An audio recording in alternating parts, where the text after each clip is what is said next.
Screenshot લીધા તો લગભગ આપણા બધા સ્પર્ધકો હવે જોડાઈ ગયેલા છે તો આપણે આજની સ્પર્ધાને શરૂઆત કરી દઈએ સૌપ્રથમ તો નમસ્તે બધાઈને નમસ્તે મેડમ નમસ્તે તમે લોકોને ખબર જ છે કે આજે આપણી સ્પર્ધા ઓનલાઈન વક્તૃત્વ સ્પર્ધા છે જેના વિષયો કુલ 4 રાખવામાં આવેલા છે પહેલું ડિજિટલ માર્કેટિંગ બીજું ઓનલાઈન બેન્કિંગ ત્રીજું ઈ લાઇબ્રેરી અને ચોથો વિષય છે ઇન્વેસ્ટમેન્ટ ઓપ્શન્સ બરોબર છે આપણી આ સ્પર્ધામાં કુલ 12 વિદ્યાર્થીનીઓએ ભાગ લીધેલો છે પ્રથમ વર્ષની વિદ્યાર્થીનીઓ અને દ્વિતીય વર્ષની વિદ્યાર્થીનીઓ તૃતીય વર્ષની વિદ્યાર્થીનીઓ છે તે લોકો એમના આપણે હાલમાં જે આપણી કોલેજમાં વર્કશોપ ચાલી રહ્યો છે ફિનિશિંગ સ્કૂલનો તેમાં જોડાયેલા હોવાથી તે લોકો કોઈ પણ આમાં ભાગ લઈ શકે તેમ નથી એટલે આપણી પાસે જેટલી પણ વિદ્યાર્થીનીઓ છે એફવાય અને એસવાય વાળી તેમાંથી ઘણી વિદ્યાર્થીનીઓ એમાં ભાગ લીધો તે બદલ સૌપ્રથમ તમને બધાને અભિનંદન કે તમે લોકો એવા થોડાક અઘરા સબ્જેક્ટ હોવાને લીધે કારણે પણ તમે લોકોએ ખૂબ સરસ પ્રયત્ન કરી નામ લખાવેલા તો હવે વધારે સમય ન બગાડતા હું તમને કહું છું કે આપણા આજની સ્પર્ધાના જે નિર્ણાયકો છે તે છે પ્રોફેસર નિલેશભાઈ કારાવદરા જે અર્થશાસ્ત્ર વિભાગના અધ્યક્ષ છે અને બીજા પણ નિર્ણાયક છે પ્રોફેસર શ્રેયાબેન થાનકી જે હાલમાં આપણી સાથે જોડાયેલા છે એફવાય અને એસવાય બે ક્લાસમાં ફાઇનાન્શિયલ એકાઉન્ટ અને કોર્પોરેટ એકાઉન્ટ વિષયોના પ્રોફેસર તરીકે કામગીરી બજાવે છે પોતાની ફરજ બજાવે છે બરોબર તો તમે આ બંને વ્યક્તિઓને જાણો જ છો ઓળખો જ છો તો વધારે પરિચય આપવાની મારે જરૂર રહેતી નથી હવે સમયની મર્યાદાને કારણે આપણે સૌથી પહેલા તો જે પણ કોમ્પ્યુટર સાયન્સની વિદ્યાર્થીનીઓ છે તેમને પહેલા આપણે બોલવા માટે આવકારશું તો સૌથી પહેલા એફવાય બીકોમની વિદ્યાર્થીની વાઢિયા નિરાલી તેમને વિનંતી કરીશ કે તેઓ આવે અને સૌપ્રથમ પોતાનું નામ ક્લાસ અને વિષય જણાવે અને પછી પોતાનું વક્તવ્ય શરૂ કરે વાઢિયા નિરાલી હા મેડમ નમસ્તે વિદ્યાર્થી હું Vadhiya Nirali from FY BCom આજનો મારો વિષય છે ઓનલાઈન બેન્કિંગ જેને બેન્કિંગ તરીકે પણ ઓળખવામાં આવે છે તે બેંકો અને સંસ્થાઓ દ્વારા આપવામાં આવતી સુવિધા છે જે ગ્રાહકોને ઇન્ટરનેટ દ્વારા બેન્કિંગ સુવિધાઓનો ઉપયોગ કરવાની મંજૂરી આપે છે ઓનલાઈન કેશ ટ્રાન્સફર ખાતું ખોલાવવું બિલ ચૂકવણી ખાતાની પ્રવૃત્તિને ટ્રેકિંગ કરવા જેવી સેવાઓનો ગૃહ છે જે ઓનલાઈન બેન્કિંગની મદદથી ગ્રાહકોને પ્રાપ્ત થાય છે ગ્રાહકો ટ્રાન્સફર ફંડ્સ ઓનલાઈન લોન માટે અરજી કરવા બિલ ચૂકવવા અને અન્ય ઘણા ડેબિટ કાર્ડ ટ્રાન્ઝેક્શનમાં બચત ખાતું ખોલી શકે છે નાણાકીય વ્યવહારો પૂરા કરી શકે છે અને મોટા ભાગની ઓનલાઈન ચૂકવણીઓ ઇન્ટરનેટ બેન્કિંગ વિકલ્પ દ્વારા સમાપ્ત થાય છે પૈસા ટ્રાન્સફર કરવા માટે તે એક સૌથી યોગ્ય ચૂકવણી પદ્ધતિ બની ગઈ છે ઓનલાઈન બેન્કિંગ ઇન્ટરનેટ બેન્કિંગ ઈ બેન્કિંગ અથવા વર્ચ્યુઅલ બેન્કિંગ તરીકે ઓળખાય છે ઇલેક્ટ્રોનિક ચૂકવણી સિસ્ટમ છે કે જે ગ્રાહકો સક્રિય કરે છે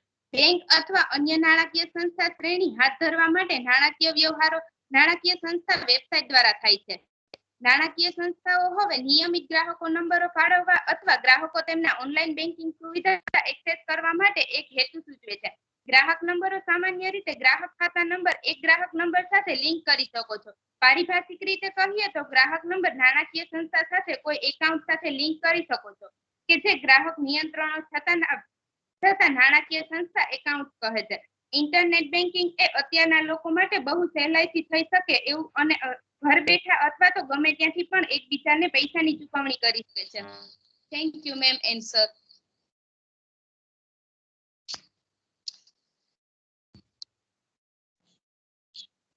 ખૂબ જ સર નિરાલીબેન હવે દરેક સ્પર્ધકોને નમ્ર વિનંતી કે જ્યારે તમારો ટર્ન આવે બોલવા માટે થઈને તો તમારો વિડિયો ખાસ ઓન રાખો જેથી કરીને ખબર પડે કે તમે કઈ રીતે રજૂઆત કરો છો બરોબર તમે વિડિયો ઓન રાખો તો તમને ખબર પડે કે તમારો હાવભાવ કઈ રીતે છે તમારા જે રીતે માર્કિંગ થતું હોય તો એમાં તમારું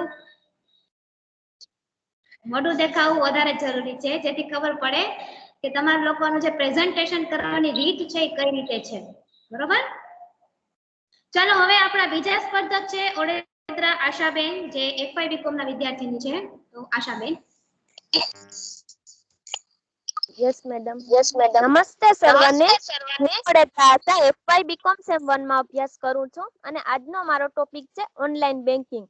તો આપણે ઓનલાઈન બેન્કિંગ વિશે જોઈએ એ પહેલા આપણે સામાન્ય રીતે બેન્કિંગનો અર્થ સમજી લઈએ કે બેન્કિંગ એક પ્રકારનો ઉદ્યોગ જ છે જે રોકડ, ક્રેડિટ અને અન્ય નાણાકીય વ્યવહારોને સંભાળે છે. બેંકો અર્થતંત્રનો ખૂબ જ મહત્વપૂર્ણ ભાગ છે કારણ કે તે ગ્રાહકો અને વ્યવસાય બંને માટે મહત્વપૂર્ણ સેવાઓ પ્રદાન કરે છે. બેંક આપણી રોકડને સંગ્રહવા માટે ચાલુ ખાતું, બચત ખાતું, ફિક્સ ડિપોઝિટ એટલે કે બાંધી મુદતનું ખાતું અને રિકરંગ ખાતાની સુવિધા આપે છે તથા ઉછીના નાણાં માટે લોનની સુવિધા પણ પૂરી પાડે છે. આ આપણે જોયું બેન્કિંગ વિશે. હવે ઓનલાઈન બેન્કિંગ એટલે શું? તો કે બેન્કિંગની જે સેવા આપવામાં આવે છે તે ઇલેક્ટ્રોનિક સાધનો મારફત આપવામાં આવે તો તેને ઓનલાઈન બેન્કિંગ કહેવાય. કે ઓનલાઈન બેન્કિંગના ઘણા નામ છે, જેમ કે electronic banking, virtual banking, internet banking. Online banking એ વિવિધ બેન્કિંગ સેવાઓ અને ઉત્પાદનો પહોંચાડવા માટે ફક્ત ઇલેક્ટ્રોનિક નેટવર્કનો ઉપયોગ કરે છે. જેના દ્વારા ગ્રાહક તેના ખાતામાં પ્રવેશ કરી શકે છે અને તેના કમ્પ્યુટર અથવા મોબાઈલ ફોનનો ઉપયોગ કરીને ઘણા વ્યવહારો કરી શકે છે. હવે આપણે જોઈએ કે ઇલેક્ટ્રોનિક બેન્કિંગના પ્લેટફોર્મ્સ કે જેના દ્વારા બેંકો વિવિધ પ્રકારની સેવાઓ ગ્રાહકોને પૂરી પાડે છે. તો તેના મુખ્ય 3 પ્રકાર છે. એમાં પહેલું તો કે આ મૂળભૂત સ્તરની સેવા છે જેમાં બેંકો પોતાની વેબસાઇટ દ્વારા ગ્રાહકોને તેના ઉત્પાદનો અને સેવા વિશેની માહિતી પ્રદાન કરે છે. ત્યારબાદ બીજું, આમાં બેંકો તેમના ગ્રાહકોને વિવિધ સેવાઓ માટે સૂચનો અથવા એપ્લિકેશન સબમિટ કરવાની પરવાનગી આપે છે. તેમના એકાઉન્ટનું સંતુલન વગેરેની તપાસ કરે છે. અને ત્રીજું, જેમાં બેંકો તેમના ગ્રાહકોને ભંડોળના સ્થાનાંતરણ, બિલ ચૂકવણી અને ખરીદી તથા સિક્યોરિટીઝ વગેરે માટે તેમના ખાતાઓનું સંચાલન કરવાની મંજૂરી આપે છે. હવે આ આપણે જોયું કે ઓનલાઈન બેન્કિંગના પ્લેટફોર્મ્સ. હવે ઓનલાઈન બેન્કિંગ માટેની વેબસાઇટ, જે મુખ્યત્વે 2 પ્રકારની હોય છે. પેલું તો કે માહિતીપ્રદ વેબસાઇટ. આ વેબસાઇટ ગ્રાહકોને બેંક અને તેના ઉત્પાદન તથા સેવાઓ વિશે સામાન્ય માહિતી પ્રદાન કરે છે. અને બીજી વેબસાઇટ છે ટ્રાન્ઝેક્શન વેબસાઇટ. આ વેબસાઇટ ગ્રાહકોને બેંકની વેબસાઇટ પર વ્યવહાર કરવાની મંજૂરી આપે છે. આ વ્યવહારો એક સરળ રિટેલ એકાઉન્ટ બેલેન્સ તપાસથી લઈને મોટા વ્યવસાયિક ભંડોળના સ્થાનાંતરણ સુધીની હોઈ શકે છે. હવે આપણે જોઈએ કે ભારતમાં ઈ બેન્કિંગની શરૂઆત ક્યારે થઈ હતી? તો કે ભારતમાં ઈસવીસન 1997માં ICICI બેંક એટલે કે industrial credit and investment corporation of India નામની બેંક છે. તેણે પ્રથમ વખત પોતાના ગ્રાહકોને ઓનલાઈન બેન્કિંગ સેવા પૂરી પાડવા માટેની ઇન્ટરનેટ બેન્કિંગ નામની સેવા શરૂ કરી હતી. હવે આપણે જોયું કે ઈ બેન્કિંગનું પ્લેટફોર્મ્સ, તેની વેબસાઇટ અને ભારતમાં તેનો ઉદ્ભવ. હવે આપણે જોઈએ કે એના દ્વારા આપણને કઈ કઈ સેવાઓ મળે છે. તો કે એટીએમની સેવા, ઓટોમેટેડ ટેલર મશીનની, telephone banking, NEFT national electronic fund transfer, જેના દ્વારા આપણે એક બેંક એકાઉન્ટમાંથી બીજા એક બેંક એકાઉન્ટમાં ફંડનું ટ્રાન્સફર કરી શકીએ છીએ. ત્યારબાદ છે RTGS real time gross settlement, જેમાં આપણે ખાતું ટ્રાન્સફર કરી શકીએ છીએ એક બેંકમાંથી બીજી બેંકમાં. ત્યારબાદ છે mobile banking, Tally banking, online shopping વગેરે તમામ સેવાઓ પૂરી પાડે છે. ત્યારબાદ કે ઈ બેન્કિંગનું મહત્વ શું છે? આ પ્રકારનું ઓનલાઈન બેન્કિંગની સેવા પૂરી પાડવામાં આવે તો એનું મહત્વ શું? તો કે ઓછો ટ્રાન્ઝેક્શન ખર્ચ થાય છે એનો, કે માહિતી ઇલેક્ટ્રોનિક રીતે રિલે કરવામાં આવે છે, તેથી માનવ ભૂલ માટે કોઈ અવકાશ નથી. ત્યારબાદ છે કે ઈ બેન્કિંગ કાગળનો વપરાશ ઘટાડી પર્યાવરણ મિત્ર બને છે. ત્યારબાદ ભૌગોલિક અવરોધો નથી, કારણ કે ઓનલાઈન બેન્કિંગ હોય તો આપણે બેંકમાં ફિઝિકલ મોડમાં જવું પડતું નથી, એટલે ભૌગોલિક અવરોધ તેમાં ઉત્પન્ન થતા નથી. ત્યારબાદ કે ઈ બેન્કિંગ મારફત ગ્રાહકને ક્રેડિટ ડેબિટની સુવિધાઓ સહેજથી મળી રહેવાથી સમય અને ખર્ચ નાણાં તમામની બચત થાય છે. કે ગ્રાહકને ક્રેડિટ ને ડેબિટની કોઈ પણ સુવિધા જોતી હોય તો તે ઓનલાઈન રીતે કોઈ પણ સમય અને સ્થળે મેળવી શકે છે. તેમાં તેને કોઈ અવરોધ ઊભા થતા નથી. કે દરેક વ્યવહાર દીઠ ગ્રાહકને શાખાની મુલાકાત લેવી પડતી નથી, તેથી સમય અને નાણાં બંનેની બચત થાય છે. આવી રીતના ઈ બેન્કિંગનું ઘણું મહત્વ છે અને તેના ફાયદાઓ પણ છે. અને આજના સમયમાં આપણે ઓનલાઈન બેન્કિંગ વિશેની માહિતી હોવી જરૂરી છે અને તેના ઉપયોગ વિશેની માહિતી પણ હોવી જરૂરી છે. Thank you. ખૂબ જ સરસ આશાબેન, તમે એકદમ વ્યવસ્થિત રીતે વિસ્તૃતપૂર્વક માહિતી આપી કે ઓનલાઈન બેન્કિંગ એટલે શું અને તેના ઉપયોગો ક્યાં ક્યાં છે, શરૂઆત કોણે કરી. ખૂબ જ સરસ આશાબેન. હવે આપણા આજના ત્રીજા સ્પર્ધક છે ખાંડધર રિધિબેન, જે SY BCom માં અભ્યાસ કરે છે. ખાંડધર રિધિ. નમસ્તે સર્વને. મારો આજનો ટોપિક છે ડિજિટલ માર્કેટિંગ. ડિજિટલ માર્કેટિંગ એ છેલ્લા કેટલાક વર્ષોમાં માર્કેટિંગમાં એક ટ્રેડિંગ છે. અને તે આગામી વર્ષમાં માર્કેટિંગ માટેની ચાવીરૂપ ચેનલ બનશે. દરેક વ્યવસાય ડિજિટલ માર્કેટિંગને અપનાવવા, ડિજિટલ માર્કેટિંગ શું છે, ડિજિટલ માર્કેટિંગ વ્યવસાયોમાં ભરતી કરવા અને ડિજિટલ માર્કેટિંગ દ્વારા આરઓઆઈ વધારવા માંગે છે. વેચાણ આઈટીઆઈ અને અન્ય ડેમોન્સના ઘણા વ્યવસાયિકો પર કારકિર્દી તરીકે ડિજિટલ માર્કેટિંગ પર સ્વિચ કરી રહ્યા છે. અહીં જોવા જઈએ તો ડિજિટલ જાહેરાત 2021 સુધીમાં 130 બિલિયન સુધી પહોંચાડવા માટેનો ખર્ચ પણ કરવામાં આવ્યો છે. હવે મનમાં એમ સવાલ ઉત્પન્ન થાય કે ડિજિટલ માર્કેટિંગ એટલે થાય શું? તો ડિજિટલ માર્કેટિંગ એ ઇલેક્ટ્રોનિક મીડિયા અથવા તો ઇન્ટરનેટ દ્વારા માર્કેટિંગનું ઉત્પાદન અથવા તો સેવાઓનું એક પ્રકાર છે.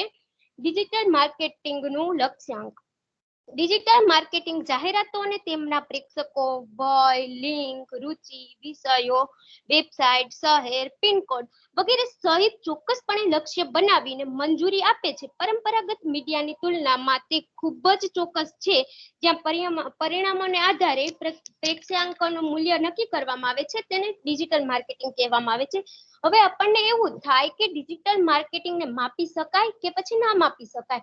તો હા, જરૂર માપી શકાય. કેમ કે ડિજિટલ માર્કેટિંગ માપી શકાય તેવું એક સાધન છે. તેને આપણે સરળતાથી સમજી શકીએ છીએ કે આપણી જાહેરાત કેટલા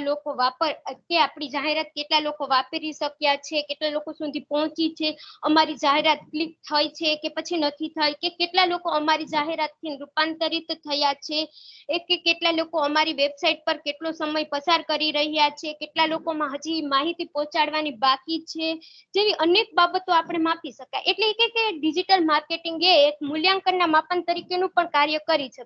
આટલા બધા ફાયદા હોવા છતાં પણ ઘણા લોકોના મનમાં એમ વિચાર થાય છે કે ટ્રેડિશનલ માર્કેટિંગમાં જેમ લોકો સાથે સંબંધ બાંધી શકાય છે, તેવો સંબંધ શું ડિજિટલ માર્કેટિંગમાં બાંધી શકાય છે? હા, ચોક્કસ બાંધી શકાય છે. કેમ કે ડિજિટલ માર્કેટિંગ બ્રાન્ડ્સને તેમના ગ્રાહકો સાથે સંબંધ બનાવવામાં ઉપયોગી બને છે, મદદ કરે છે. તે સામાજિક મીડિયા દ્વારા વપરાશકર્તાઓને ઉપયોગી બને છે. તે મીડિયા દ્વારા લોકો સુધી પોતાની માહિતીની આપ-લે કરે છે કે અમારી બ્રાન્ડ આવી રીતે છે, અમે આમ વેચાણ કરીએ છીએ. એના લીધે લોકો દ્વારા ડેઈલી એના સંપર્કમાં રહે છે અને તેનો ડેઈલી વાતચીત થવાને લીધે તેનો સંપર્કમાં રહે અને કામ પણ થઈ શકે છે. એટલે કે તે ચોક્કસ જેવી રીતે ટ્રેડિશનલ માર્કેટિંગમાં થાય છે તેવું જ આપણે ડિજિટલ માર્કેટિંગમાં પણ વ્યવહાર બાંધી શકીએ છીએ. હવે આપણે ડિજિટલ માર્કેટિંગની કેટલીક ચેનલો જોઈએ તો શોધ એન્જિન નામની ચેનલ આવે છે, search engine marketing, social media marketing, pay પર ક્લિક કરો માર્કેટિંગ, ડિસ્પ્લે માર્કેટિંગ, સામગ્રી માર્કેટિંગ, સંલગ્ન marketing, email marketing, video marketing, mobile marketing જેવી અનેક ચેનલો આવે કે જેના દ્વારા આપણે ડિજિટલ માર્કેટિંગનો ઉપયોગ કરીએ. Thank you.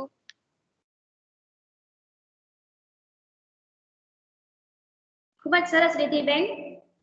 તમે લોકો અત્યારે જે લોકો એસવાય બીકોમ માં છે તે લોકો ગયા વર્ષે જ્યારે તમે એફવાય માં હતા ત્યારે તમે એક વિષય ભણી ગયા, પર્સનલ સેલિંગ એન્ડ સેલ્સમેનશિપ. અને જે લોકો અત્યારે એફવાય માં છે એ લોકો અત્યારે ભણે છે, બરોબર છે?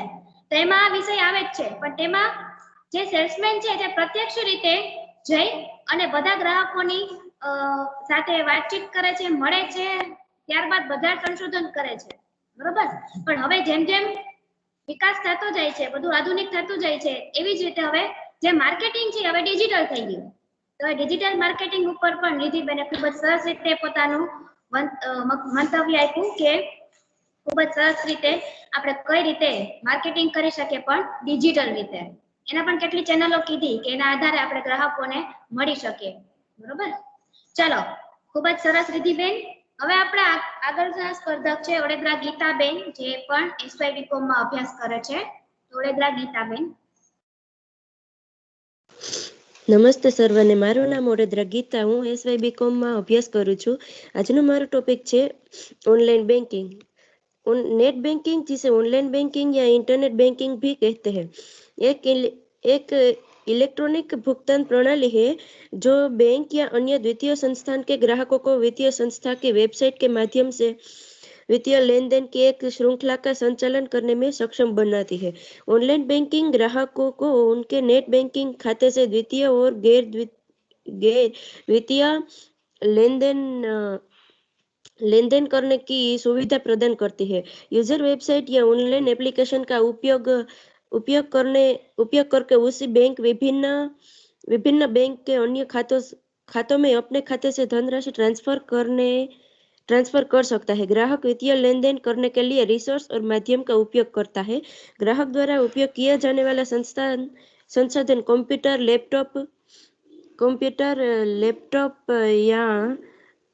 लैपटॉप या मोबाइल फोन की तरह एक इलेक्ट्रॉनिक उपकरण हो सकता है। इंटरनेट वह माध्यम है जो तकनीक को संभव बनाता है। इस प्रणाली का सबसे बड़ा लाभ है कि कोई भी व्यक्ति घर या कार्यालय या कहीं से भी बैंक सुविधा का लाभ उठा सकता है। ऑनलाइन बैंकिंग इंटरनेट पर बैंकिंग संबंधी मिलने वाली एक सुविधा है जिसके माध्यम से कंप्यूटर का इस्तेमाल कर उपभोक्ता बैंकों के नेटवर्क्स और उसकी वेबसाइट पर अपनी पहुंच बना सकता है और घर बैठे ही खरीदारी, पैसे का स्थानांतरण के अलावा अन्य तमाम कार्यों और जानकारी के लिए बैंकों से मिलने वाली सुविधा का लाभ उठा सकता है। आजकल फिशिंग द्वारा तकनीक के दुरुपयोग से इंटरनेट के जालसाज लोगों के खातों को हैक कर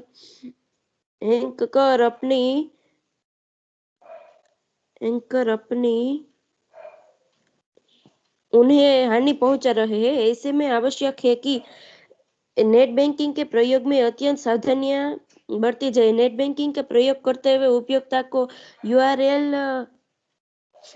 यूआरएल की जांच कर लेनी चाहिए।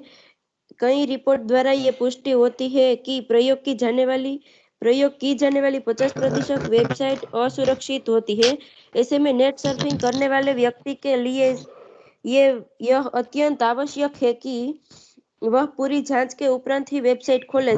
किसी भी वेबसाइट के यूआरएल और किसी भी डोमेन जांच करे और देखे कि यह उसी बैंक के यूआरएल और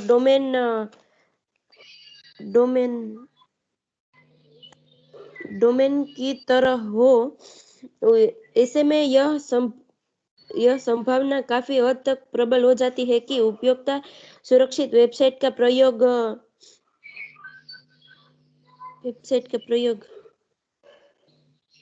कर रहे हैं। नेट बैंकिंग सेवा का प्रयोग करने वालों को इसे प्रत्येक 3 दिनों में जांचते रहना चाहिए। इसके साथ ही उपयोक्ता को चाहिए कि वे इस सेवा का बाहर प्रयोग न करें। नेट बैंकिंग के लिए इंटरनेट कैफे और साझे कंप्यूटर का प्रयोग इस सुविधा हेतु कम करें और यदि कैफे या साझे कंप्यूटर से प्रयोग करते भी है तो अपना पासवर्ड नियमित रूप से बदलते रहे। यह सुरक्षित तरीका रहेगा। उपयोक्ता अपने कंप्यूटर सिस्टम को सीधे बंद न करे। प्रायः लोग ब्राउजर बंद कर कंप्यूटर सीधे बंद कर देते हैं जो असुरक्षित हो सकता है। अपने कंप्यूटर सिस्टम ठीक से लॉग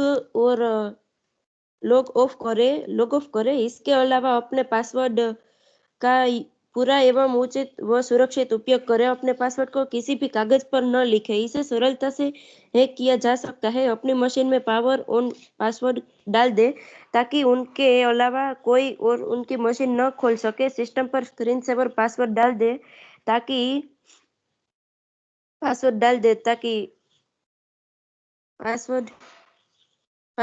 ताकि उनके अलावा कोई और उनकी मशीन न खोल सके। सिस्टम पर स्क्रीन सेवर पासवर्ड डाल दे ताकि कोई और सिस्टम का प्रयोग न कर सके। इन कुछ बातों का ध्यान रखकर नेट बैंकिंग सुविधा का पूरा एवं सुरक्षित लाभ उठाया जा सकता है। Thank you. ખૂબ જ સરસ ગીતાબેન, તમે આપણી જે રાષ્ટ્રભાષા હિન્દીને ધ્યાનમાં રાખી અને આપણું જે ઓનલાઈન બેન્કિંગ ઉપર જે વિષય છે તેની ઉપર તમારું વક્તવ્ય આપ્યું, ખૂબ જ સરસ। હવેના આપણા સ્પર્ધક છે બારડ ખુશ્બુબેન, જે FY BCom માં અભ્યાસ કરે છે। તો ખુશ્બુબેન બારડ। યસ મેમ, નમસ્તે, મારું નામ બારડ ખુશ્બુ છે।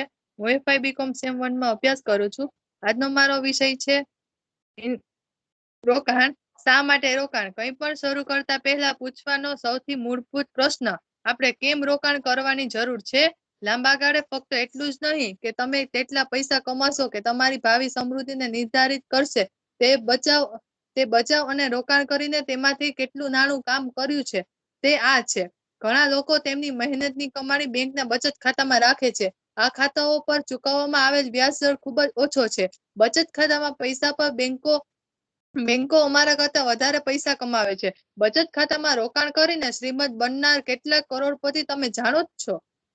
હું હજી સુધી કંઈ જાણતો નથી. જો તમે કંઈ પણ રોકાણ ન કરો તો પુરસ્કાર ઓછો છે. ઘણીવાર આપણે રોકાણ કરવાનો હેતુ ભૂલી જઈએ છીએ. ત્યાં એક હેતુ હોય છે. નાણાંનું રોકાણ એ કોઈ વિશિષ્ટ ઉદ્દેશને પરિરૂપ કરવા માટે વ્યૂહાત્મક રીતે સંસાધનો મોકલવાની પ્રક્રિયા છે.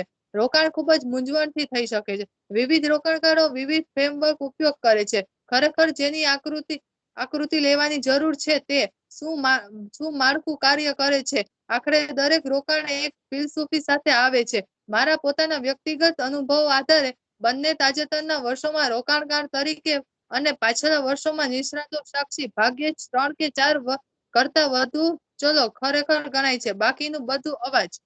વોરન બફેટનું ઇન્વેસ્ટમેન્ટ ફિલસૂફી હંમેશા મજબૂત પ્રતીતિ વિશે રહ્યું છે. તે વ્યવસાયને સમજે છે અને જો તેને તે લાયક માને તો તે તેના પર મોટો બેસે છે. ઘણા શિખાઉ રોકાણકારો ખરેખર બફેટની કુશળતા વિના તેની નકલ કરવાનો પ્રયાસ કરે છે અને પૈસા ગુમાવે છે. તકો અવારનવાર આવે છે. જ્યારે તે સોનાનો વરસાદ કરે છે ત્યારે ડૂબકી ચૂકે છે. બફેટ પણ તેની પસંદગી વિશે ખૂબ જ પસંદગીયુક્ત અને ખૂબ જ લાંબા ગાળા માટે રોકાણ કરવામાં માને છે. જો તમે દર વર્ષથી કોઈ સ્ટોક ધરાવતા વિશે વિચારતા નથી તો તેને 10 મિનિટ સુધી માલિકી આપનું વિચારશો નહીં. અને કારણ કે તે વ્યવસાયને ખૂબ જ સારી રીતે સમજે છે, તેની ખૂબ જ વધારે વૈવિધ્યકરણ કરવામાં માનતો નથી. સમય અથવા બજારની આગાહી લગભગ બધા સફળ રોકાણકારોએ ભૂતકાળમાં પુનરાવર્તન કર્યું હતું કે બીજાને બજારને સમય આપવાનું લગભગ અશક્ય છે. તેમ છતાં આપણે વિશ્લેષકો અને દલાલો જોતા માર્કેટની ગતિવિધિઓની આગાહી કરીએ છીએ. તે એક સખત ઘટાડો છે જે લોકો ક્યારેય શીખતા નથી. અપેક્ષા કરવામાં અને ખરેખર તેમાંના સુધારાઓને બચાવવા માટે વધુ નાણાં ખોવાઈ ગયા છે. પીટર લિંચ. આપણને બજારોના આગાહી કરવાની પણ જરૂર નથી. આપણે તેની કિંમત પણ બરાબર કરવાની રહેશે. એન્ટરપ્રાઇઝ વાળા લોકો પાસે નાણાંનો અભાવ હોય છે અને પૈસાવાળા લોકો પાસે સસ્તા હોય ત્યારે શેર ખરીદવા માટે એન્ટરપ્રાઇઝનો અભાવ હોય છે.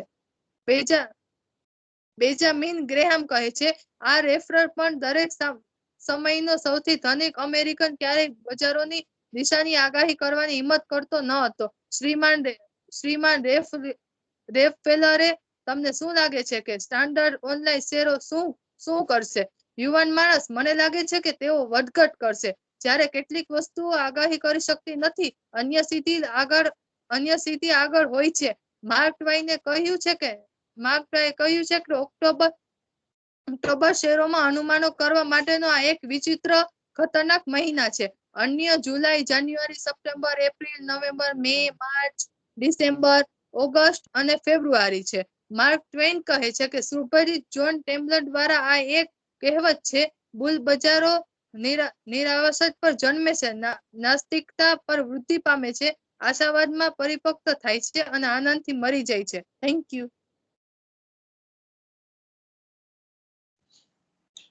ખૂબ જ સરસ ખુશ્બુબેન. હવે આપણા આગળના સ્પર્ધક છે ખાનગર જલ્પાબેન, જે એસવાય બીકોમ માં અભ્યાસ કરે છે. જલ્પાબેન. હા મેડમ, નમસ્તે. મારું નામ છે ખાનગર જલ્પા અને હું એસવાય બીકોમ માં અભ્યાસ કરું છું અને આજનો મારો વિષય છે ડિજિટલ માર્કેટિંગ. તો પહેલા તો આપણે એ પ્રશ્ન થાય કે ડિજિટલ માર્કેટિંગ એટલે શું? તો ડિજિટલ માર્કેટિંગ ઇન્ટરનેટ, કોમ્પ્યુટર અને ઇલેક્ટ્રોનિક ડિવાઇસ દ્વારા કરવામાં આવતી માર્કેટિંગ છે કે જેના દ્વારા કોઈ પણ કંપની પોતાનો લક્ષ્ય પ્રાપ્ત કરી શકે છે, જેને ઓનલાઈન માર્કેટિંગ પણ કહેવામાં આવે છે. જ્યારે કોઈ કંપની પોતાની નવી વસ્તુને બહાર પાડે ત્યારે તે વસ્તુને ઘણા બધા લોકો સુધી પહોંચાડવા માટે માર્કેટિંગ કરે છે. માર્કેટિંગનો અર્થ એ છે કે સાચો સમય અને સાચી જગ્યાએ ગ્રાહક સાથે કનેક્ટ રહેવું. અને આજના સમયમાં ગ્રાહક સાથે એ જગ્યાએ કનેક્ટ થવું પડશે કે જ્યાં તેઓ પોતાનો પૂરો સમય ફાળવે છે, અને એ જગ્યા છે ઇન્ટરનેટ. ભારતમાં લગભગ બધા વર્ગના લોકો ઇન્ટરનેટનો ઉપયોગ કરે છે અને દિન પ્રતિદિન તેની સંખ્યામાં વધારો થતો જાય છે. પછી ભલે તે મોટી કંપની હોય કે નાની કંપની હોય.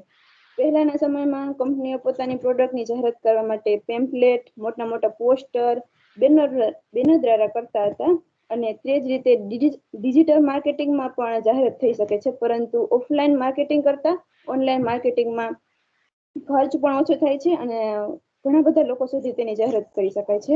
હવે આપણે જાણીએ કે ડિજિટલ માર્કેટિંગ કેમ જરૂરી છે. ડિજિટલ માર્કેટિંગ એ ડિજિટલ તકનીકો દ્વારા પહોંચવાનું એક સરળ માધ્યમ છે. જ્યારે સ્માર્ટફોન નહોતા ત્યારે લોકો ટીવી, સમાચાર પત્ર અને રેડિયોનો ઉપયોગ વધારે કરતા હતા.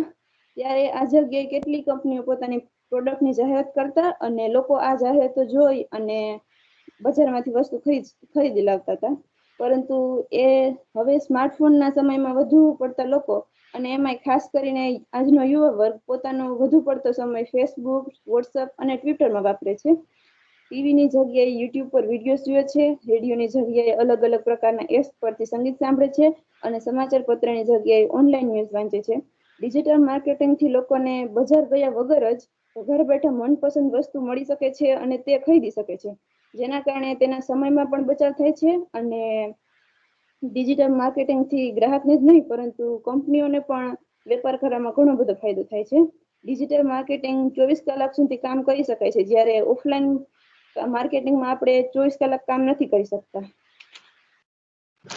અને ઓનલાઈન માર્કેટિંગ કોઈ પણ દેશના કોઈ પણ જગ્યાના ખૂણેથી આપણે વસ્તુની ખરીદી શકીએ છીએ અને વેપાર કરી શકીએ છીએ. ડિજિટલ માર્કેટિંગથી લોકો તેની પોતાની ચેનલ બનાવી શકે છે અને તેના દ્વારા પોતાની વસ્તુનું વેચાણ સરળતાથી કરી શકે છે. નમસ્તે.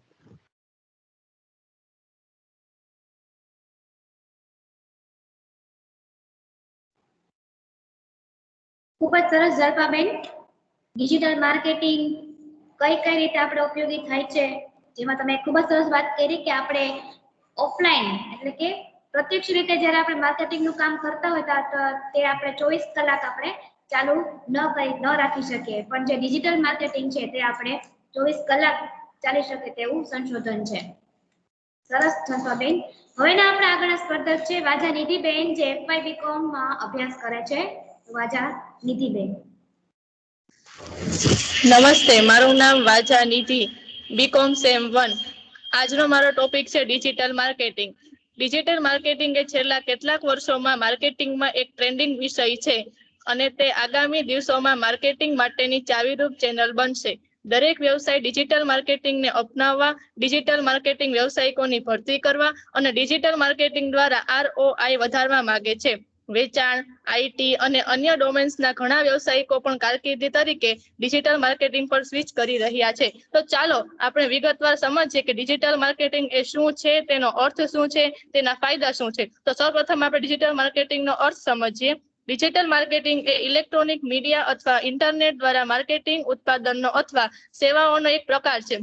હવે આપણે ડિજિટલ માર્કેટિંગના ફાયદા સમજીએ.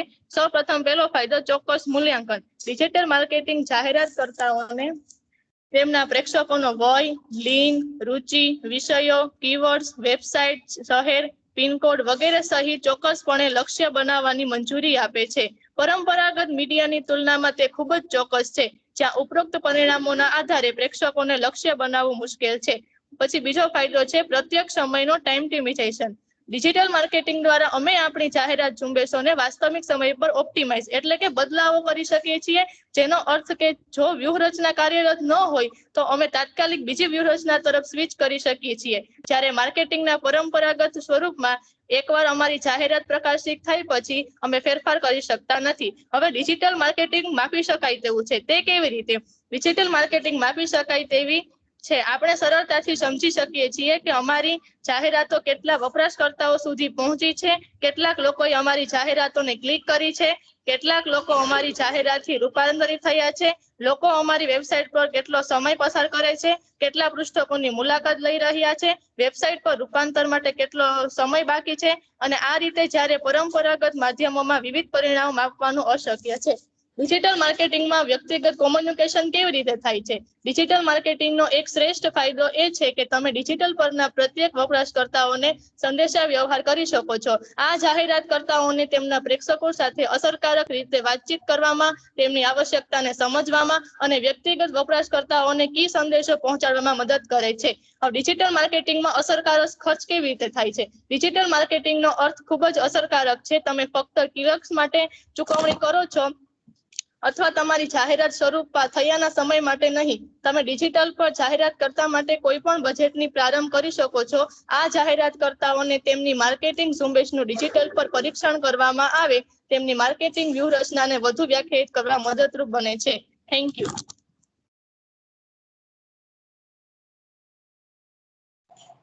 ખૂબ જ સરસ નિધિબેન. હવે આપણે આગળના સ્પર્ધક છે મોઢવાડિયા ધારાબેન, જે બીકોમ સેમ 1 માં અભ્યાસ કરે છે. મોઢવાડિયા ધારાબેન.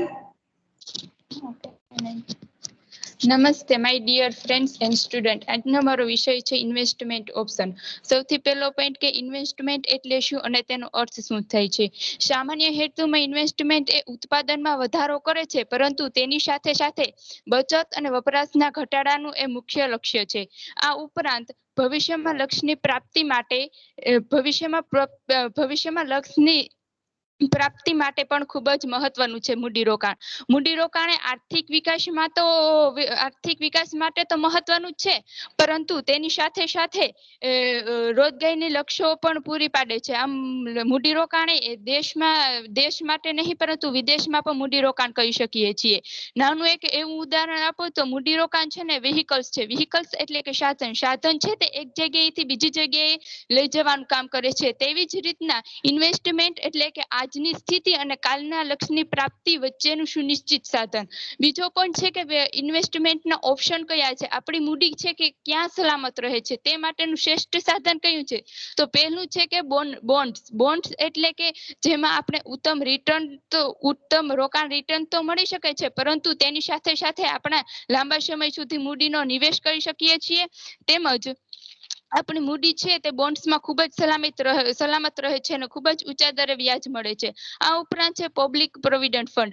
આમાં જોખમનું પ્રમાણ ખૂબ જ વધુ હોય છે, કારણ કે આમાં રિસ્ક માર્કેટિંગ વધુ હોય છે.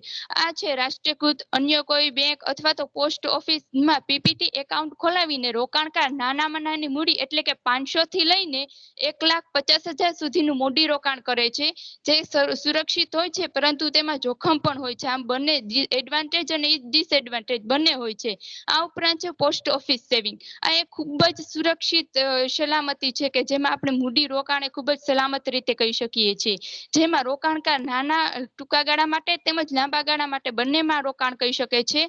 આ ઉપરાંત પોસ્ટ ઓફિસ સેવિંગ છે તેમાં વ્યાજનો દર ઊંચો હોય છે અને સતત ચાલુ દરે વ્યાજ મળતું હોય છે. તેમજ રોકાણકારને રોકાણ કરવા માટે ભયભીત કે આશંકિત રહેવાની જરૂર રહેતી નથી. આ ઉપરાંત છે રિયલ એસ્ટેટ રોકાણ.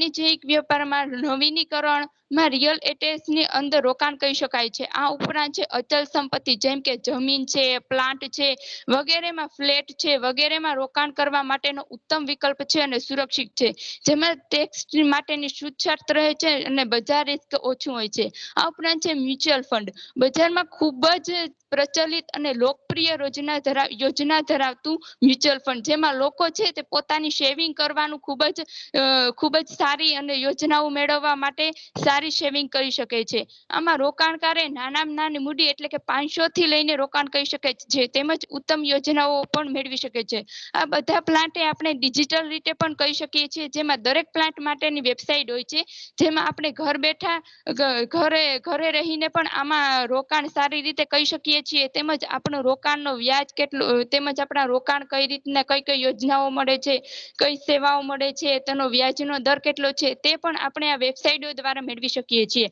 આ ઉપરાંત છે સ્ટોક માર્કેટિંગ. સ્ટોક માર્કેટિંગમાં થોડુંક જોખમનું પ્રમાણ વધુ હોય છે, કારણ કે તેમાં માર્કેટિંગ રિસ્ક રહેલું હોય છે. ઘણા બધા લોકોને જાહેર જનતા આમાં વધુ રોકાણ કરે છે. દાખલા તરીકે આપણે કંપનીના શેર ખરીદીને તેના હિસ્સેદાર તો બની શકીએ છીએ, પરંતુ જો કંપની લોસ્ટમાં બેંકમાં જાય તો આપણે રેટ ઘટાડી પણ શકે છે અને કંપની નફામાં હોય તો રેટ વધારી પણ શકે છે.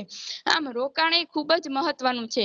રોકાણના લાભ શું થાય છે તો કે રોકાણ એ દેશના રોજગારીની તકોમાં વધારો કરે છે, પરંતુ તેની સાથે સાથે સમાજ કલ્યાણ, લોક કલ્યાણ, ઔદ્યોગિક, આર્થિક, રાજકીય બધી જ પરિસ્થિતિઓને મૂડીરોકાણ છે અસર કરે છે. આમ એ આપણા દેશમાં જો પ્રત્યેક નાગરિક મૂડીરોકાણ કરતો થાય ને તો આપણો વિશ્વ એક સત્તાધારી દેશ બની શકે છે. વિકસિત અને વિકાસશીલ દેશ તો વધુ વિકાસશીલ તો છે પરંતુ વિકસિત પણ બની શકે છે.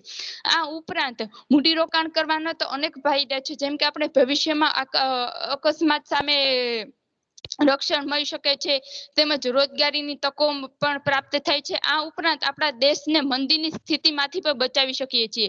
મૂડીરોકાણ એ માત્ર દેશમાં નહીં પરંતુ વિદેશમાં પણ કરી શકીએ છીએ.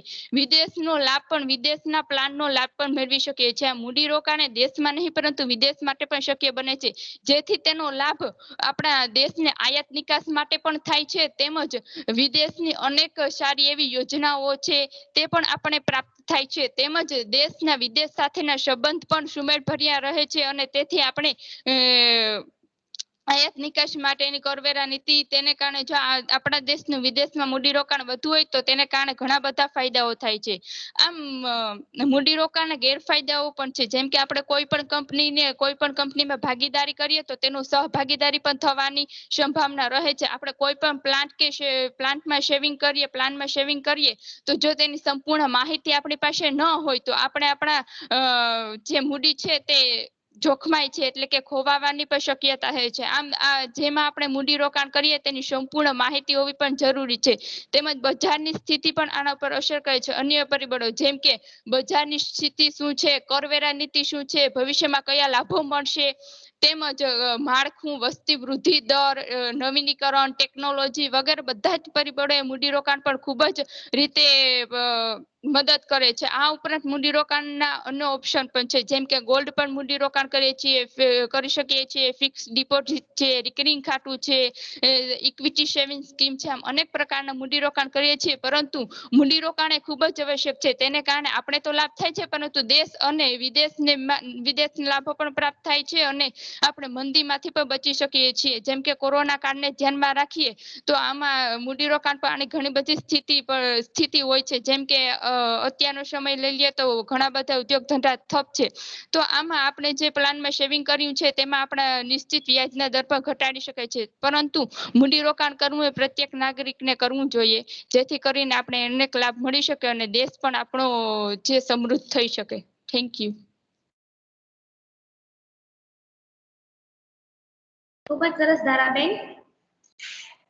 રોકાણ આપણે કઈ જગ્યાએ કરવું એના તમે ઘણા ઓપ્શન તમે દેખાડ્યા કે જે ખરેખર સારી મૂડી ધરાવે છે અને તે કઈ જગ્યાએ પોતાનું રોકાણ કરી શકે અને પોતાની બચતને વધારી શકે. એના ઘણા બધા પ્રકાર કીધા. સરસ ધારાબેન. હવે આપણે આગળના સ્પર્ધક છે પીપળોતર ઉડીશાબેન, જે FY BCom માં અભ્યાસ કરે છે. પીપળોતર ઉડીશાબેન.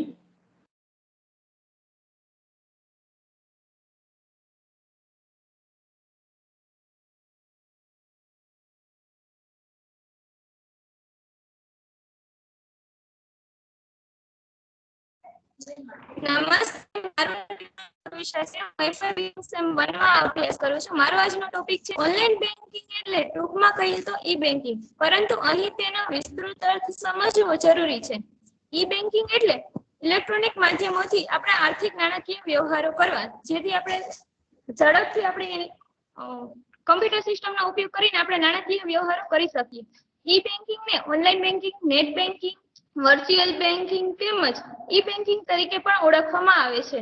તે બેંકો અને નાણાકીય સંસ્થાઓ દ્વારા આપવામાં આવતી સુવિધા છે, જે ગ્રાહકોને ઇન્ટરનેટ દ્વારા બેન્કિંગની સુવિધા પ્રાપ્ત કરે છે. તેને પ્રાપ્ત કરવાની મંજૂરી આપે છે. ઓનલાઈન કેશ ટ્રાન્સફર, ખાતું ખોલવું, ચૂકવણી, ખાતાની પ્રવૃત્તિ ટ્રેકિંગ કરવા સેવાઓ આપે છે, જે ઓનલાઈન બેન્કિંગની મદદથી ગ્રાહકોને પ્રાપ્ત થાય છે. આજના સમયમાં મોટાભાગની ઓનલાઈન ચૂકવણીઓ ઇન્ટરનેટના માધ્યમથી થાય છે. પૈસા ટ્રાન્સફર કરવા માટે આ એક સૌથી યોગ્ય ગણવામાં આવે છે.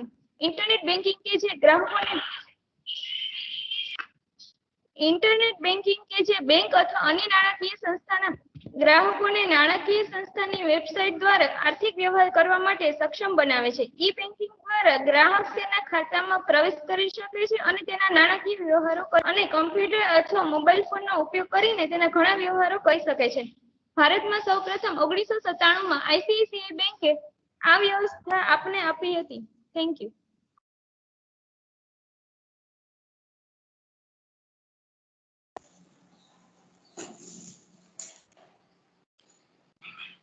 ખૂબ જ સરસ ઉર્વિશાબેન.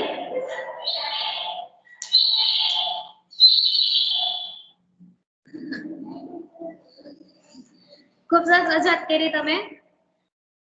હવે આપણે આગળના સ્પર્ધક છે ગોહેલ માયાબેન, જે પણ એફવાય બીકોમ માં અભ્યાસ કરે છે. નમસ્તે, મારું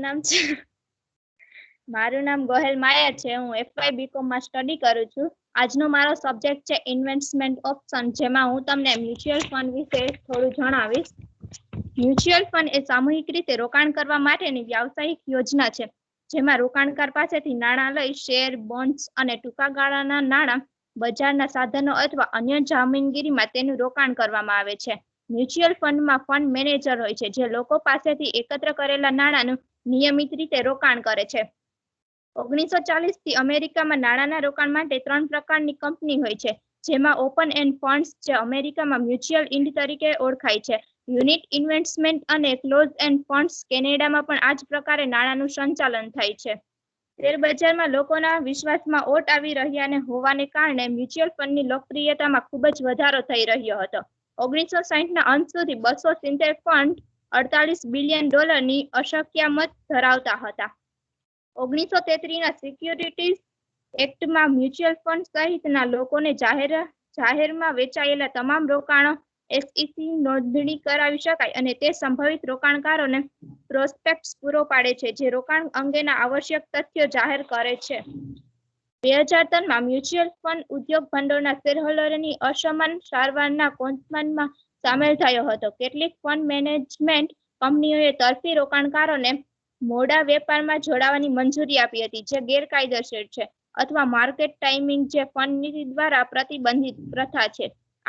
આ શરૂઆતમાં ન્યૂયોર્કના ભૂતપૂર્વ એટર્ની જનરલ ઇલિયટ ટ્વિગ્ઝરે શોધી. ઇન્વેસ્ટમેન્ટ કંપની ઇન્સ્ટિટ્યૂટ અનુસાર 2019ના અંતે વિશ્વભરમાં મ્યુચ્યુઅલ ફંડની સંપત્તિ એસેટ્સ $54.9 ટ્રિલિયન હતી. Thank you.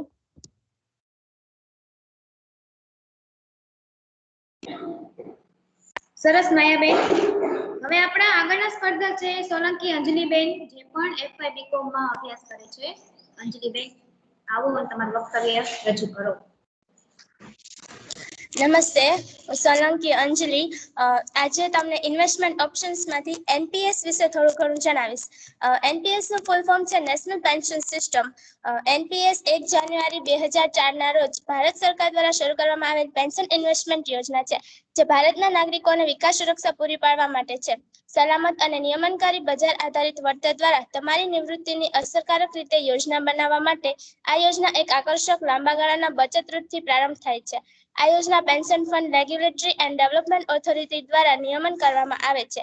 પીએફઆરડીએ દ્વારા સ્થાપિત રાષ્ટ્રીય પેન્શન સિસ્ટમ ટ્રસ્ટ એનપીએસ હેઠળની બધી સંપત્તિની નોંધાયેલા માલિક છે. રાષ્ટ્રીય પેન્શન યોજના કેન્દ્ર સરકાર દ્વારા એક સામાજિક સુરક્ષા પહેલ છે. આ પેન્શન કાર્યક્રમ સશસ્ત્ર દળના અપવાદ સિવાય જાહેર, ખાનગી અને અસંગઠિત ક્ષેત્રના કર્મચારીઓ માટે ખુલ્લો છે. આ યોજના લોકોને રોજગાર દરમિયાન નિયમિત અંતરાલમાં પેન્શન ખાતામાં રોકાણ કરવા માટે પ્રોત્સાહિત કરે છે. નિવૃત્તિ પછી સબસ્ક્રાઇબર્સ કોર્પોરેશનની ચોક્કસ ટકાવારી લઈ શકે છે. એનપીએસ ખાતાધારક તરીકે તમારી બાકીની રકમ તમને નિવૃત્તિ પછીના માસિક પેન્શનની પ્રાપ્ત થશે. આ યોજનામાં કેન્દ્ર સરકારના કર્મચારીઓ જ આવરી લેતા હતા. જોકે હવે પીએફઆરડીએ એ સ્વૈચ્છિક ધોરણે તે બધા ભારતીય નાગરિકો માટે ખુલ્લું મૂક્યું છે. એનપીએસ જે પણ ખાનગી ક્ષેત્રમાં કામ કરે છે અને નિવૃત્તિ પછી નિયમિત પેન્શનની જરૂર પડે છે, તેના માટે પુષ્કળ મૂલ્ય ધરાવે છે. આજે એનપીએસ કલમ 80 સીસીસી અને સેક્શન 80 સીસીડી હેઠળ સરળતાથી ઉપલબ્ધ અને કાર્યક્ષમ છે. એનપીએસ નો એક ભાગ ઇક્વિટીમાં જાય છે, જોકે તે વળતર આપે છે. જે પીપીએફ જેવા અન્ય પરંપરાગત કર બચત રોકાણ કરતા ઘણા વધારે છે. આ યોજના એક દાયકાથી અમલમાં છે અને અત્યાર સુધીમાં 8 થી 10% વાર્ષિક વળતર આપવામાં આવ્યું છે. હાલમાં રાષ્ટ્રીય પેન્શન યોજના માટે ઇક્વિટી એક્સપોઝર પર 50% કેપ છે. આ રોકાણકારોના હિતમાં જોખમ વળતર સમીકરણ સ્થિર કરે છે, એટલે કે કોર્પસ ઇક્વિટી માર્કેટની અસ્થિરતાથી કંઈક અંશે સલામત છે. અન્ય નિયત આવક યોજનાઓની તુલનામાં એનપીએસની આવક સંભાવના વધારે છે. 10 ડિસેમ્બર 2018 ના રોજ ભારત સરકારે એનપીએસ ને ભારતમાં એક સંપૂર્ણ કરમુક્ત સાધન બનાવ્યું. રાષ્ટ્રીય પેન્શન યોજના વિશે સારી બાબત એ છે કે તેમાં ઇક્વિટી ફાળવણી છે, પરંતુ ઇક્વિટી ફાળવણી હજી પણ મ્યુચ્યુઅલ ફંડ જેટલી નથી. ઇક્વિટી બચત યોજનાઓ મુખ્યત્વે ઇક્વિટીમાં રોકાણ કરે છે અને તેમાં એનપીએસ કરતાં વધારે વળતર પ્રાપ્ત કરવાની ક્ષમતા હોય છે. કર બચત મ્યુચ્યુઅલ ફંડનો સમયગાળો પણ એનપીએસ કરતાં ઓછો છે, એનપીએસની તુલનામાં ફક્ત 3 વર્ષ. એનપીએસ એ ભારતમાં પેન્શન મેળવનાર સમાજ બનાવવાનો સરકારનો પ્રયાસ છે. Thank you.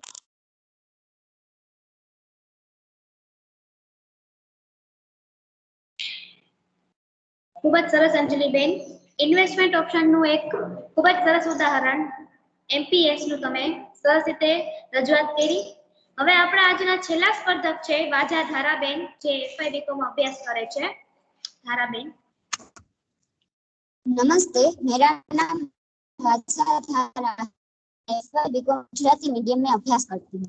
गुरुकुल में आर्ट्स एंड कॉमर्स को अगर हम एक जीवंत व्यक्ति के रूप में तो ले तो इंसान के हृदय की तरह कार्य करते हमारे माननीय डॉक्टर अनुपम नागर सर, इंसान के दिमाग की तरह कार्य करते हमारे अध्यापकगण एवं हृदय और दिमाग की तरह से जो मार्गदर्शन मिलता है उसके आधार पर कार्य करते हाथ पैर आंख कान की तरह कार्य करते हमारी विद्यार्थी बहनें। सभी को मेरा नमस्कार। आज का मेरा विषय है ऑनलाइन बैंकिंग। तो ऑनलाइन बैंकिंग के बारे में आज हम 5 बातें जानेंगे। पहली कि ऑनलाइन बैंकिंग क्या है, ऑनलाइन बैंकिंग से कैसी सुविधाएं मिलती है, इसको इस्तेमाल कैसे करना चाहिए, ऑनलाइन बैंकिंग करते वक्त कौन कौन सी चीजें ध्यान में रखनी चाहिए और ऑनलाइन बैंकिंग की सुविधा कौन कौन सी बैंक प्रदान करती है। तो पहले हम जानते हैं कि ऑनलाइन बैंकिंग क्या है। नेट बैंकिंग ऑनलाइन बैंकिंग के द्वारा दी जाने वाली ऐसी सुविधा है जिसके जरिए उनके कस्टमर आसानी से घर बैठे ही इंटरनेट की सहायता से अपने बैंक अकाउंट में डिटेल्स को आसानी से ही कहीं भी और कभी भी एक्सेस कर पाए। नेट बैंकिंग उन सभी के लिए बहुत ही मददगार साबित होती है जो अपने काम में बिजी रहते हैं, बिजी रहने की वजह से बैंक नहीं जा पाते या तो बैंक में लगी लंबी लाइन की वजह से परेशान रहते हैं और बैंक जाना पसंद करते, और जिनके बैंक में बहुत जरूरी काम हो और बैंक उन्हें एरिया जहाँ पे वो रहते हैं उसकी प्रॉब्लम के कारण वो बैंक जा नहीं पाते, उनके लिए ऑनलाइन बैंकिंग बहुत ही उपयोगी है। ऑनलाइन बैंकिंग को net banking, web banking, virtual banking जैसे कई नामों से जाना जाता है। नाम भले ही अलग हो पर इन सबका कार्य सिर्फ एक ही होता है कि इंटरनेट के जरिए लोगों तक बैंकिंग की सुविधाओं को पहुंचाना। दूसरा है नेट बैंकिंग से कैसी सुविधाएं मिलती है। नेट बैंकिंग से आपको वो सभी सुविधाएं मिलती है जो हम खुद बैंक जाकर प्राप्त नहीं कर पाते, जैसे कि आप बिना बैंक गए ही पासबुक, क्रेडिट कार्ड, चेकबुक जैसे और भी कई चीजों के लिए ऑनलाइन ही अप्लाई कर सकते हैं। अपने बैंक अकाउंट के बैलेंस को ऑनलाइन चेक करने के लिए सुविधा नेट बैंकिंग देती है और अपने अकाउंट में पुराने सभी हो चुके ट्रांजैक्शन की रिपोर्ट भी हम देख सकते हैं जो आमतौर बैंक हमें नहीं देती। नेट बैंकिंग की मदद से हम ऑनलाइन शॉपिंग, पेमेंट कर सकते हैं और कोई भी सरकारी फॉर्म भर उनकी पेमेंट भी हम बिना बैंक गए ऑनलाइन कर सकते हैं। मोबाइल रिचार्ज और डीटीएच मतलब कि डायरेक्ट टू होम रिचार्ज भी घर बैठे ही हम कर सकते हैं। नेट बैंकिंग के जरिए हम अपने दोस्तों और रिश्तेदारों को मनी ट्रांजैक्शन भी कर सकते हैं, जिससे हम उनकी मदद वक्त रहता आसानी से कर सकते हैं। नेट बैंकिंग की मदद से हम बहुत प्रकार का खाता खोल सकते हैं, जैसे कि FD, fix deposit, RD, requiring deposit etcetera. सबसे अच्छी बात यह है कि इस तरह के खातों में पैसे डिपॉजिट करने के लिए भी हम बैंक जाने की जरूरत नहीं पड़ती, क्योंकि नेट बैंकिंग हमें ऑटो कट पेमेंट की सुविधा देती है, जिसके जरिए हमारे अकाउंट में बैलेंस अपने आप ही कट होकर इन खातों में डिपॉजिट हो जाता है। उसके बाद है नेट बैंकिंग का इस्तेमाल कैसे करें। ये तो हमने जान लिया कि नेट बैंकिंग हमें क्या क्या सुविधाएं देती है, और ऐसी सुविधा देखकर आपको भी ये जानने का मन कर रहा होगा कि इसका इस्तेमाल कैसे करें। तो चलिए हम ये भी जान लेते हैं। सबसे पहले तो हमें उस बैंक के ब्रांच में जाना होगा जिस बैंक में हमारा अकाउंट है। अगर आपका किसी भी बैंक में अकाउंट नहीं है और नेट बैंकिंग का इस्तेमाल करना चाहते हैं तो आप पहले बैंक में जाकर अपना अकाउंट जरूर बना ले। वहां जाकर उनसे नेट बैंकिंग को अपने मोबाइल या कंप्यूटर में एक्टिवेट करवाने के लिए एक फॉर्म सबमिट करना पड़ेगा। फॉर्म सबमिट कर लेने के बाद बैंक से हमें यूजर आईडी और पासवर्ड मिलेगा। उस यूजर आईडी और पासवर्ड का इस्तेमाल हमें अपने बैंक की वेबसाइट पर जाकर लॉगिन करते वक्त करना होगा। लॉगिन कर लेने के बाद स्टेप बाय स्टेप आपको वो सभी डिटेल्स भरने पड़ेंगे जो आपको उस साइट पे पूछा जाएगा।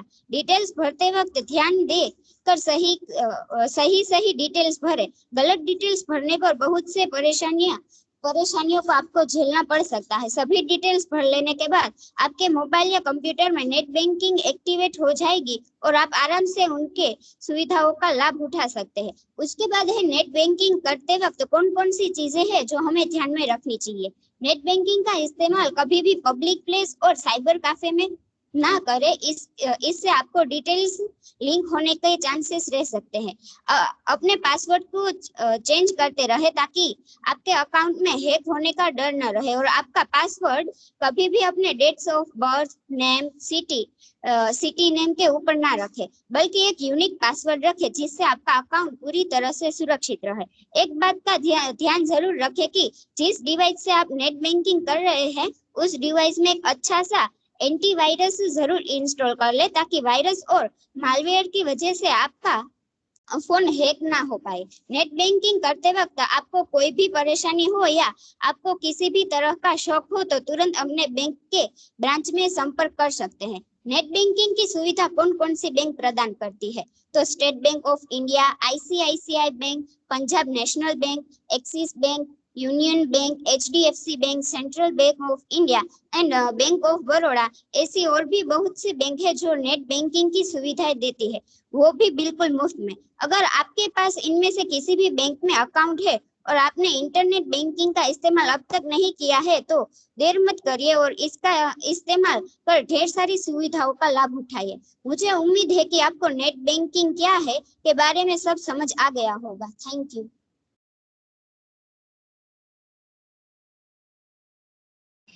ખૂબ જ સરસ એકદમ ડિટેલમાં તમે માહિતી આપી કે ઓનલાઈન બેન્કિંગ, ઈ બેન્કિંગ શું છે, તેના કેટલી બેંકો છે જે આ સુવિધા આપણને પ્રોવાઈડ કરે છે અને આની સાથે જ આપણા જે વારેવાર સ્પર્ધકો છે તે અહીંયા પૂર્ણ થાય છે। હવે હું આપણા આજની સ્પર્ધાના નિર્ણાયક શ્રી પ્રોફેસર નિલેશભાઈ કારાવદરાને વિનંતી કરીશ કે તે આજની આ સ્પર્ધકોએ જે પ્રમાણે રજૂઆત કરી તે તમારા મુજબનું મંતવ્ય આપ આપો। Nilesh sir. Thank you Ami ma'am. આમ તો આજે બધાએ આટલી સરસ રજૂઆત કરી એમ કે તાજુ કોઈ બોલવાની જરૂર પડે એમ નથી। વડોદરા આશાબેન, હણદર રીધિ, વાજાબેન, વાજા ધારાબેન એમ તો કે ઓનલાઈન બેન્કિંગ અને રોકાણ, ડિજિટલ માર્કેટિંગ તો કે વિશે જાજી બધી માહિતી આપી કે ભાઈ ઓફલાઈન માર્કેટિંગ આપણે ઘરે ઘરે જઈને બધાને માહિતી ન પહોંચાડી શકે પણ ઓનલાઈન બેઠા બેઠા દુનિયાના ખૂણે બેસા બેઠા ધારો કે ભલે એ ડિજિટલ માર્કેટિંગમાં એમ તો કે સ્ટેટસનો ત્રાસ કરીને પણ આપણે માર્કેટિંગ કરી શકીએ। કરે ને ઘણા 30-40 સ્ટેટસ નાખીને પણ માર્કેટિંગ કરતા હોય કે અમારી પાસે આ ડ્રેસ આવી ગયો। પછી ઓનલાઈન બેન્કિંગ એમાં એક સરસ વાત કરી એમ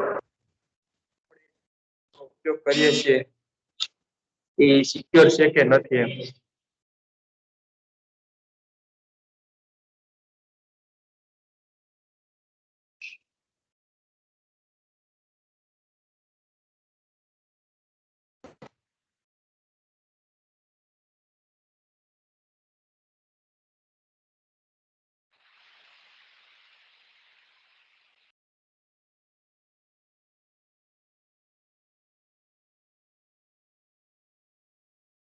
બતાવી દે બ્લુ કલર અને રેડ કલર। રેડ કલરમાં હોય તો નોટ સિક્યોર કે ભાઈ તમારે આવી વેબસાઇટનો ઉપયોગ કરવો નહીં ડિજિટલ ઓનલાઈન પેમેન્ટ માટે એમ તો કે અથવા HTTPS લખેલું હોય તો કે હાઇપર ટેક્સ્ટ ટ્રાન્સફર પ્રોટોકોલ અને એ કોઈ hyper text transfer protocol secure તો કે એ ખાસ ધ્યાન રાખવું. કોઈ પણ વેબસાઇટ ખોલતા હોય તો ઉપર નોટ સિક્યોર લખેલું હોય તો એ વેબસાઇટનો ઉપયોગ તમારે ન કરવો એમ. ઓકે, અને આપણે સાથે સાથે બીજી એક વાત કરી દઈએ એમ કે ઓનલાઈનમાં કેટલા ફાયદા એમ. જો અત્યારે ઘણા બેઠા બેઠા એમ ચેટમાં એકાબીજાને કોમેન્ટ પાસ કરીને હસતા હતા.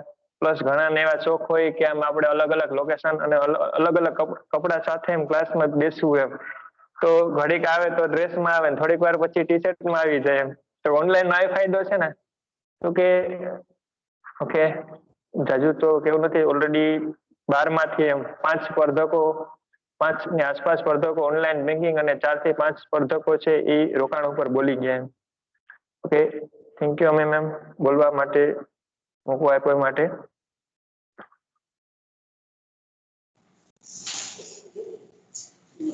Thank you Nilesh sir.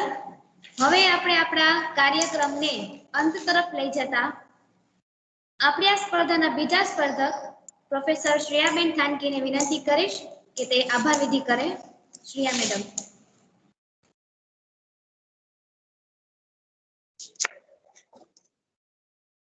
સૌપ્રથમ તો જેટલા પણ લોકો ઉપસ્થિત છે બધાને નમસ્કાર. સૌથી પહેલા નાગરા સર, જેમણે આટલું સરસ મજાનું સ્ટડી સર્કલ ગોઠવવાની જે પણ એક આઈડિયા એમાં આપેલો છે, તો એના માટે એમનો આભાર માનું છું. આ સિવાય કોમર્સ વિભાગના જેટલા પણ પ્રોફેસર્સ અહીંયા ઉપસ્થિત છે અને જે નથી, જેમ કે ડોડિયા સાહેબ અત્યારે નથી ઉપસ્થિત, પરંતુ કોમર્સ વિભાગના હેડ છે, તો અત્યારે અહીંયા ઉપસ્થિત નથી, પણ છતાંય એમનો પણ અહીંયા આભાર માનું છું, કારણ કે ક્યાંક ને ક્યાંક એમનો સપોર્ટ દરેક વિદ્યાર્થીનીને રહ્યો છે એના માટે થઈને. આ સિવાય અમીબેન પઢિયાર, કે જેમણે સમગ્ર જે પણ સ્ટડી સર્કલ હતું અને જે સ્પર્ધા હતી એનું સંચાલન કર્યું છે, તો એમના માટે પણ હું એમનો ખૂબ ખૂબ આભાર માનું છું. નિર્ણય તરીકે સેવા આપવા માટે પ્રોફેસર નિલેશભાઈ કારાવદાનો પણ આભાર માનું છું. મારી સાથે સહસાથી રહીને એમણે નિર્ણાયક તરીકેની બહુ સારી એવી ભૂમિકા ભજવી, તો એમના માટે એમનો પણ ખૂબ ખૂબ આભાર માનું છું. જેટલા પણ સ્પર્ધકો અહીંયા ઉપસ્થિત રહ્યા છે, બરાબર 12 સ્પર્ધકો છે, સૌનો ખૂબ ખૂબ આભાર. તમે કેવું બોલ્યા છો નહીં એનું પરિણામ પછી આવશે બહેનો, પણ અત્યારે બોલ્યા છો એ ખૂબ જ ઇમ્પોર્ટન્ટ છે, બરાબર. કારણ કે ક્યાંક જઈને તમારે બોલવું, બરાબર, 5 માણસની વચ્ચે બોલવું બહુ જ અઘરું છે, એ આપણને ખ્યાલ છે. કારણ કે અસાઇનમેન્ટ સેમિનાર દેતા હોય તો પણ તમને ખ્યાલ હોય કે કેવી હાલત થતી હોય. તો વક્તૃત્વ સ્પર્ધા એ ખૂબ જ એક રીતે કહી શકાય તો એવી સ્પર્ધા છે કે જેમાં ટોટલ તમારું મૂલ્યાંકન છે એ થઈ જાય છે. તો એટલા માટે 12 સ્પર્ધકોને હું અહીંયાથી કહું છું કે તમે શું બોલ્યા છો, આ રહી ગયું છે, બોલવાનું રહી ગયું છે, આવું કંઈ જ ન વિચારતા, બરાબર. પણ એટલું વિચારજો કે હું 5 મિનિટ બોલી શકી, એ તમારા માટે આજની સિદ્ધિ છે, બરાબર. પરિણામ મહત્વનું નથી ક્યાંય પણ તમે જે બોલ્યા છો એ મહત્વનું છે. એટલે 12 સ્પર્ધકો આ પરિણામથી લઈને એવું ન વિચારતા કે આપણો નંબર નથી આવ્યો એટલા માટે હવે આગળ નથી બોલવું, બરાબર. આ તો શરૂઆત છે તમારી, આવી તો ઘણી સ્પર્ધાઓ આવશે, બરાબર. આમ જ શીખવાનું છે. દરેક સ્પર્ધામાં આપણો નંબર ન આવે, કારણ કે દરેક સ્પર્ધાની અંદર સ્પર્ધકો છે અલગ અલગ હોય, બરાબર. આમ તો આભાર વિધિ કરવા માટે અહીંયા છું, પણ છતાંય ખાલી 2 વાત એક નિર્ણાયક તરીકે તમને હું કહેવા માંગુ છું કે જ્યારે પણ તમે બોલો છો વક્તૃત્વ સ્પર્ધાની અંદર, તો તમે એક વક્તા તરીકે બોલો છો. તમારા બોલવાની અંદર એ ભાવ આવવો જોઈએ. ઘણા બહેનો બોલતા હતા, બરાબર. તો બોલતી વખતે જ્યારે અમે તમારા માર્ક્સ છે એ જોતા હોઈએ તો એની અંદર બોડી લેંગ્વેજ તમારી કેવી છે, તમારો વિષય ઉપર તમારો કાબુ કેવો હતો, તમે વિષયને ક્યાંય સાઈડમાં મૂકીને બીજી પાટે તો નથી ચડી ગયા ને. તો એ વસ્તુ પણ ખૂબ જ ઇમ્પોર્ટન્ટ હોય છે. બીજી વાત છે કે શબ્દ ધારા તમારી કેવી છે, કન્ટિન્યુઅસલી તમે બોલો છો, એક જ ફ્લોની અંદર તમે કેવા શબ્દો યુઝ કરો છો, સામેવાળી વ્યક્તિને સમજાય એ રીતે તમે બોલો છો કે નહીં, આ બધી જ બાબતોનું મૂલ્યાંકન થતું હોય છે. ફક્ત તમે જે બોલી ગયા છો કે મારાથી બોલાઈ જવાયું 5 મિનિટ, એનું જ મૂલ્યાંકન થતું નથી, બરાબર. એક બેન તો સ્ટાર્ટિંગમાં એકનો વિષય થોડોક બોલવામાં કન્ફ્યુઝ થઈ ગયા હતા, તો આ વસ્તુ નોટિસ થાય છે. શરૂઆતમાં જ તમે એવું કરો તો એ ના ચાલે. એક બેન બહુ સરસ બોલ્યા, પણ વચ્ચે એમાં એવું આવ્યું કે બેન્કિંગ છે એ ઉદ્યોગ જ છે. એકચ્યુઅલી નથી, બેન્કિંગ ઉદ્યોગ નથી બેનો, બરાબર. ઉદ્યોગ શું છે એ તમે ભણી ગયા છો, અને તમે કોમર્સની અંદર જ્યારે હો ત્યારે તો બહુ જ વધારે એ વાતનું ધ્યાન રાખવામાં આવે કે તમે જે બોલો છો એ તમે જાણો છો કે નહીં, બરાબર. તો આવા અલગ અલગ ઘણા બધા વિષયો છે કે જેના ઉપર અમે લોકો માર્કિંગ કરતા હોઈએ છીએ. ઘણા લોકોને મેં સાંભળ્યા છે, બરાબર. બોડી લેંગ્વેજ તમારી કેવી છે, તમે ભલે બેઠા બેઠા બોલતા હોય તો પણ, હું એવું નથી કહેતી કે ચાલો તું તો સ્પર્ધા હોય ને તમે મંચ ઉપરથી બોલો એ અલગ વાત છે, ઓનલાઈન બોલો એ અલગ વાત છે, બરાબર.